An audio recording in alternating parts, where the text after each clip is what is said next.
మత్తాయి సువార్త 28వ అధ్యాయము. విశ్రాంతి దినము గడిచిపోయిన తరువాత ఆదివారమున తెల్లవారుచుండగా మగ్దలేనే మరియయు వేరొక మరియయు సమాధిని చూడవచ్చిరి. ఇదిగో, ప్రభువు దూత పరలోకము నుండి దిగివచ్చి రాయి పొర్లించి దాని మీద కూర్చుండెను. అప్పుడు మహాభూకంపము కలిగెను.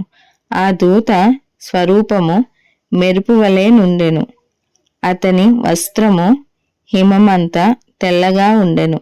అతనికి భయపడుట వలన కావలివారు వణకి చచ్చిన వారి వలె నుండిరి. దూత ఆ స్త్రీలను చూచి, మీరు భయపడకుడి, సిలువ వేయబడిన యేసును మీరు వెదుకుచున్నారని నాకు తెలియను. ఆయన ఇక్కడ లేడు. తాను చెప్పినట్టే ఆయన లేచి ఉన్నాడు.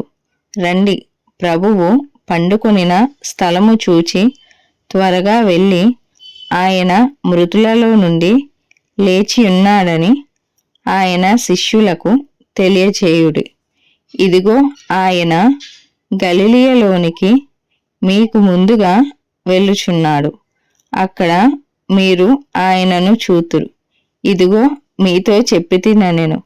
వారు భయముతోనూ మహా ఆనందముతోనూ సమాధి యొద్ద నుండి త్వరగా వెళ్ళి ఆయన శిష్యులకు ఆ వర్తమానము తెలుప పరిగెత్తుచుండగా యేసు వారిని ఎదుర్కొని, మీకు శుభమని చెప్పెను. వారు ఆయన యొద్దకు వచ్చి ఆయన పాదములు పట్టుకొని ఆయనకు మ్రొక్కగా, యేసు, భయపడకుడి, మీరు వెళ్ళి నా సహోదరులు గలిలయకు వెళ్ళవలెననియు వారక్కడ నన్ను చూతురనియు వారికి తెలుపుడనెను. వారు వెళ్ళుచుండగా కావలి వారిలో కొందరు పట్టణములోనికి వచ్చి జరిగిన సంగతులన్నిటినీ ప్రధాన యాజకులతో చెప్పిరి. కాబట్టి వారు పెద్దలతో కూడి వచ్చి ఆలోచన చేసి ఆ సైనికులకు చాలా ద్రవ్యం ఇచ్చి, మేము నిద్రపోవుచుండగా అతని శిష్యులు రాత్రివేళ వచ్చి అతనిని ఎత్తుకొని పోయిరని మీరు చెప్పుడి. ఇది అధిపతి చెవినబడిన ఎడల మేమతన్ని సమ్మతిపరచి మీకేమియూ తొందర కలగకుండా చేతుమని చెప్పిరి. అప్పుడు వారు ఆ ద్రవ్యము తీసుకొని తమకు బోధింపబడిన ప్రకారము చేసిరి. ఈ మాట యూదులలో వ్యాపించి నేటి వరకు ప్రసిద్ధమై ఉన్నది. 11 మంది శిష్యులు యేసు తమకు నిర్ణయించిన గలిలయలోని కొండకు వెళ్ళిరి. వారు ఆయనను చూచి ఆయనకు మ్రొక్కిరి గాని కొందరు సందేహించిరి.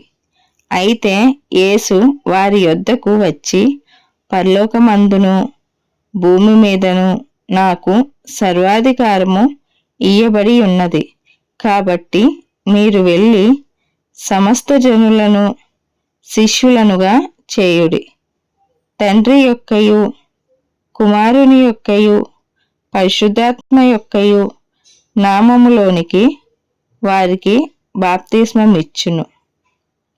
నేను మీకు ఏ ఏ సంగతులను ఆజ్ఞాపించితినో వాటినన్నిటినీ గైకొనవలెనని వారికి బోధించుడి. ఇదిగో, నేను యుగ సమాప్తి వరకు సదాకాలము మీతో కూడా ఉన్నానని వారితో చెప్పాను. ఈ వాక్యం పరిశుద్ధ గ్రంథంలో దీవించబడును గాక. ఆమేన్.